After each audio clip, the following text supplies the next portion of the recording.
तरीही अशक्य असल्यास प्रत्येक एकादशीस वाचणे या स्तोत्रास कौतुक त्याचे पहावया.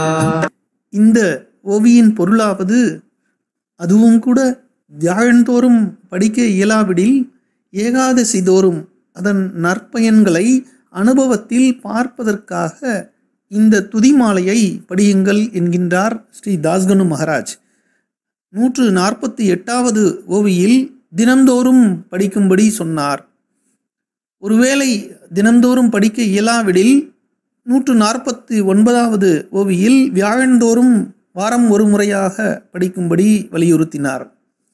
இந்த ஓவியில் ஒருவேளை வாரம் ஒரு முறை கூட படிக்க இயலாவிடில் குறைந்தபட்சம் மாதம் 2 முறை என்று, அதாவது ஏகாதசி தோறும் இந்த ஸ்தவன மஞ்சரியை படிக்கும்படி ஸ்ரீ தாஸ்கனு மகாராஜ் வேண்டுகின்றார்.